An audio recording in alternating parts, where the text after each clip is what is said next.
rattles down to money in the end, though, isn't it? And it's funding and it's training and it's people who, it's funding, it's training, it's, we the school systems, we don't have enough money to deal with what's going on. You look at what's going on now.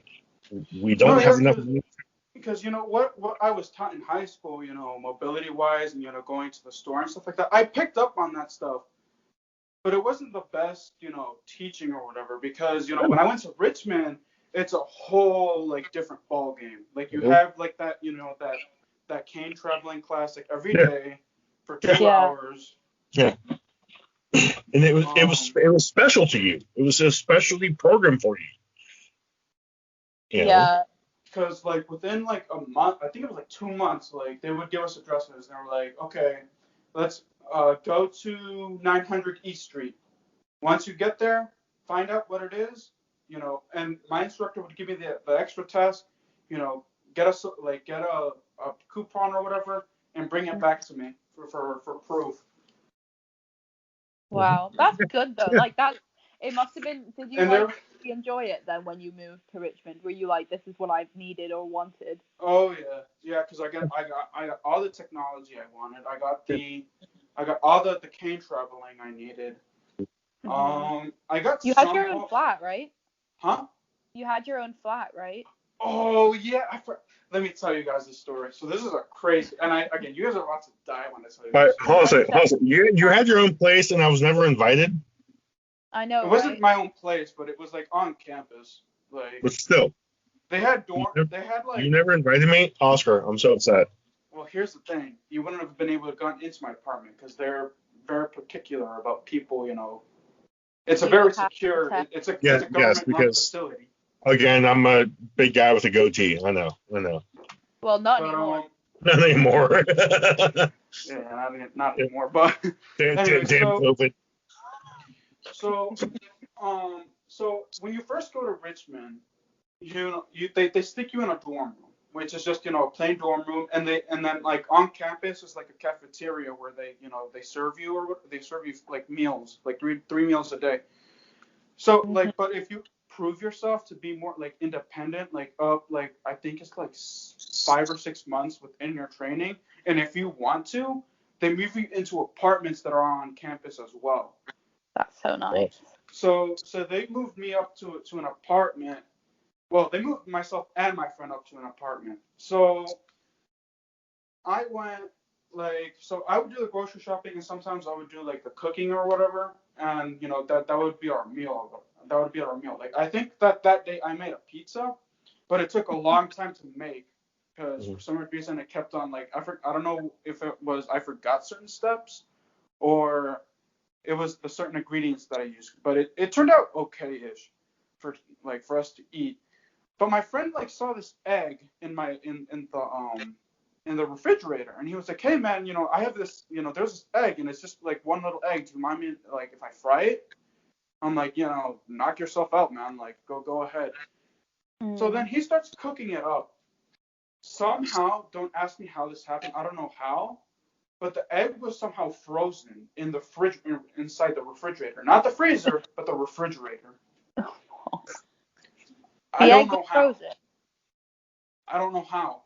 And he's like, dude, the egg is frozen. I'm like, what? And he's like, yeah, it's frozen. But he's like, but I think it should be fine. So he's cooking, and he's cooking with bacon grease because I made something with bacon that day, and I still had some leftover bacon grease. So then I hear a popping noise. I'm like, hey man, Naim, something's up, and he's like, no man, it's just fine. It's just the grease, that's how it is. Oh my god. And then he pops again, and he's close to and then he starts this is his noise, he's like, and I'm like, Naim, what's wrong? What's wrong? And then I smell it, and I'm like, oh boy, and he's freaking out. He's like, dude, there's a fire, blah blah blah. And this is late at night, so we really shouldn't be cooking late at night anyways. So I'm so he's freaking out, and I'm like, dude, I literally grab him and I shove him out of the way. I'm like, get out of my way right now. So then I get some baking soda, and I throw that all over the grease fire, and I put it out in an instant. That's good. But he almost burned out the apartment, and we could have gotten we would have been the most hated guys on campus because there's like since the apartments are linked to the dorm rooms, if we yell fire at like 1 a.m.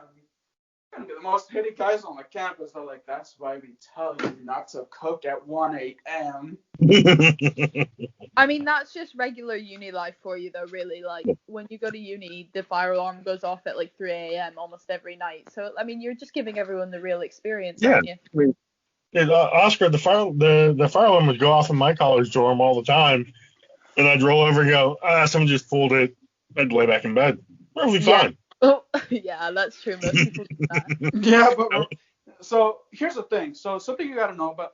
So at the center, there weren't many like young people per se. Like everyone was like in their 40s and up. Like there was like a handful of like young guys. Mm-hmm.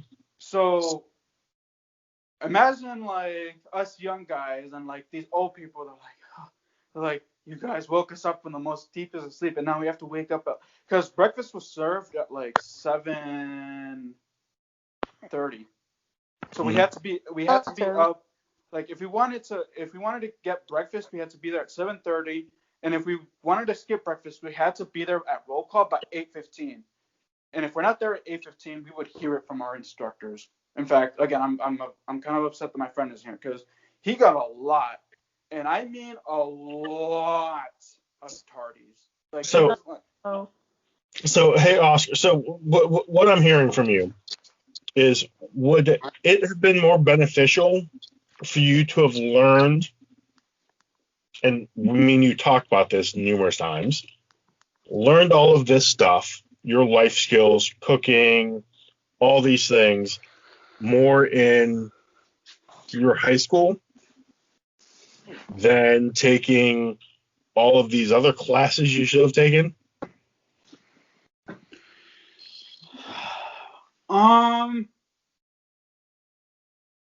I mean, it would have sped up the process a little more. I mean, because here's the thing, like my mom made a huge deal of me leaving, because because again, she wasn't happy at the fact that I wasn't going into college. Yeah. Even though I did tell her like countless times, I'm like, Mom, if I went to college, I would have failed from day one because I don't know how to use a computer for all I'm worth. And what did I always try to get for you and work with you on, and people would never do? The computer. Everyone wanted to pump paper and pencil, and you to use your the big old metal thing. Yeah, and I'm like, no, like he needs to know how to be able to operate a computer so that he can function in the real world. Especially keeping up, not just function a computer, but you also need to like like everything does, like when the new products come out and everything, you just need to be able to know. Because otherwise, if you're not taught, then like a year down the line, everything's changed again. So you need to be able to. Yeah, because like my mom was like, you don't need she was like, her argument was, if you need me, like if you need help, I'm always there for you. I'm like, yeah, but this is college, like I can't, if I don't know what the college is gonna give, help me, and what is it, like I need to learn to. That's another thing, I didn't know how to combine, this. I wasn't the most confident guy in high school. Like it would take me a long time to self-advocate for myself. No, and like I said, dude, and you didn't want to, and I'd have to argue for you left and right, dude. And I would run up to a brick wall because I'd be like, no, he needs to be doing it this way, because this is what's going to happen when he's not around. But no one wanted to make that leap for you to be more independent. Like, I mean, dude, like I would set you off and go, Oscar, hey, dude, go head over here. And you'd be like, where? I was like, go down the hallway, head to this teacher. And you were like, okay.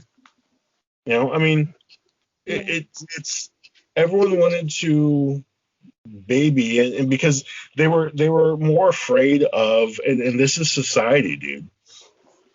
Everyone's afraid of what's going to happen. You're a young kid. What's going to happen to you in all this? How are we going to get you to learn? Well, we need to teach you, dude. Here's the things.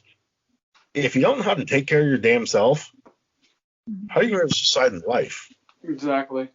I think people in high school tried to. So yeah, that was the main argument that I was having with my mom. And she made a huge the day that so what you do when you sign up or whatever, you have to get like some paperwork done. But then they give you a date. So they're like, okay, so my first day was the 20. So I started Monday the 26th. So I had to be at the dorms on Sunday the 25th. So I go, like it's the day of me leaving and I'm packing. And my mom's still like convincing me. She was like, look, you don't have to go. You have so many options. And, I just wasn't having any of it. She was literally crying the whole way down to Richmond. And my sister's like all like mad face. She was like, see what you're doing to your mother? And like, I looked at her and I just smirked. And she was like, wipe that smirk off your face. I'm like, no. Like, I can do it for you at that point. Like 100. Like and like even like the counselor that was there, the counselor, I forgot what her, like she told me, she was like, look, I remember when you first walked in here, you didn't look too confident. Your mom kind of like didn't want to let you go, but you're farther than what you were. And that, dude, and that's what's amazing. And and here's the thing, when you were in school, I was kind of leaving working with the lower special ed kids, and I was working with all the Asperger students, everything else. And you'd graduated. I had one more year with the Asperger kids, and then I transferred to PE, and I loved it. Had a blast. Then I had one more year in special ed, just doing team talk classes, and I was given an opportunity to come back, and I said, I want to work with the lower kids again.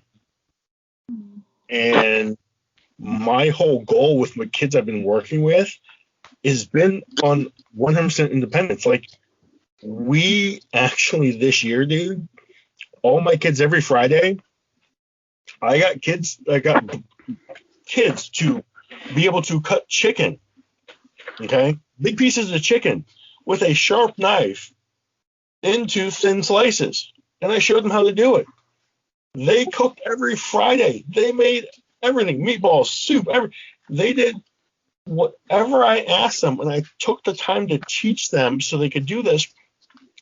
And I would tell the parents what they did, and the kids are still doing it because I've told the parents I'm teaching them independence, how they can take care of themselves, how they can do certain things. And that is the thing that's missing with a lot of the population. Big time. I mean, that was one of the biggest issues, wasn't it? I mean, in the nicest way possible, I think a lot of the time, and I don't blame the parents because I totally get wanting to take care of your child, but I think a lot of them are just babying their children from, someone having maybe a slight sort of learning disability to someone who's got, maybe a fully, blind or deaf or, sort of quite a severe end of the spectrum child or even teenager or young adult, and it's like I think they just baby them, and that was the big issue I remember again when I was aiding, is like parents just were like, oh no, my kid can't eat this, can't do this, can't have this, and it's like for you to be able to do that is good, and then it just takes you to keep doing this for someone else to be inspired to do it as well, and then it just makes it better for people down the line, especially kids going through the public school system. Yeah. I mean, because Oscar, dude, here's the thing. I remember every other day you coming and telling me, and complain about your mom, complain about teachers, how they